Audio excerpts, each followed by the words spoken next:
الحمدللہ والصلاة والسلام علی رسول اللہ محمد بن عبداللہ وعلی آلہ وصحبہ ومن والہ وبعد۔ اللہ جل شانہ کے فضل اور اس کے رحم و کرم سے یہ خوشخبری دیتے ہوئے اور سنتے ہوئے سناتے ہوئے بے حد خوشی ہو رہی ہے کہ ہلال رمضان طلوع ہو چکا ہے اور سارے عالم اسلام اور ساری انسانیت میں خیر و فلاح کا ایک نوید سنا دیا گیا ہے۔ اللہم احلہ علینا بالامن والایمان والسلامت والاسلام ربی و ربک اللہ، اور ہلال رشد و خیر، یہ جو امن کا، شانتی کا، محبت کا، خیر کا اور ایک رب کے پکارنے کا اور ایک رب کی ساری مخلوقات کو اس خوشی اور محبت اور ایمان اور تقوی کی لڑی میں پرونے کا سب سے بہترین موسم انسان کی زندگی میں آ چکا ہے، یعنی رمضان المبارک میں ہم داخل ہو چکے ہیں۔ کچھ ہی لمحات پہلے ہم نے چاند کی خبر سنی، چاند دیکھا، اور یہ مجدے یا فضا ہم آپ کو سنا رہے ہیں۔ ایسے موقع سے جبکہ اس مومن کی زندگی میں موسم بہار بہت آتے ہیں،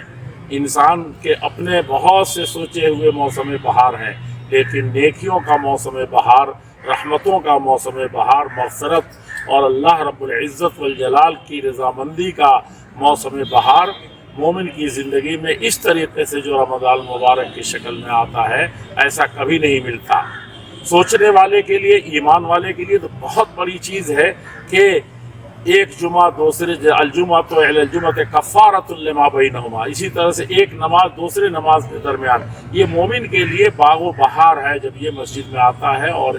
نماز کا وقت ہوتا ہے تو۔ اور اس کے علاوہ بھی دعائیں ہیں قدم قدم پر، ہر موسم مومن کا موسم بہار ہے، لیکن اللہ رب العزت والجلال نے رمضان المبارک کو 12 مہینوں میں سے ایک ایسا مقام و مرتبے والا، قرآن کے نزول والا، صوم و صلاۃ والا، اور سب سے بڑی چیز اللہ رب العزت والجلال کی خوف اور محبت اور اس سے رابطے اور تعلق والا یہ مہینہ آ چکا ہے۔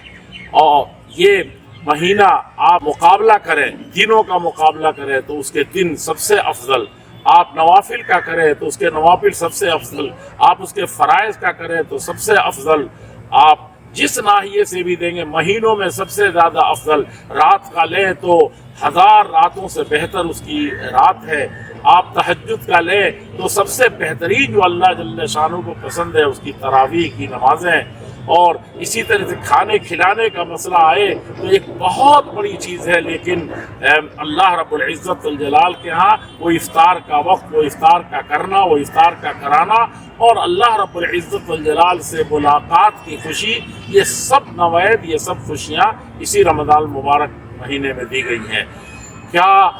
ہم رمضان کے روزے رکھتے ہیں کہ مومنین کے درمیان اور مساجد کے اندر ایک رونق آج اب سے دیکھنے میں آ رہی ہے اور شروع ہو گئی ہے۔ کاش کہ سارے انسان اور مسلمان اس کی حقیقت اور اس کی عظمت کو سمجھتے تو یہ موسم بہار ان کے لیے اور بہتر ہو جاتا۔ میں یہاں ایک خاص بات رک کر کے یہ کہنا چاہتا ہوں کہ روزے کا مقصد، رمضان کا مقصد یہ ہے کہ تقوی پیدا ہو جائے۔ تقوی یہ ہے کہ اللہ رب العزت والجلال کو ہر لمحے، ہر گھڑی اللہ ہی کے لیے کھانا پینا، اپنی حلال چیزیں بھی ترک کر دینا اللہ ہی کے لیے ہے، رات کی نیند کو تج دینا اللہ ہی کے لیے ہے۔ تو یہ کسی موسم کا اور کسی خاص طریقے سے کسی جشن کا سما بات کر کے نہ چلا جائے، بلکہ یہ ابدی پیغام اللہ جل شانہ کے ہم ہیں، ہمارا مال، ہماری جان، ہمارا ایک ایک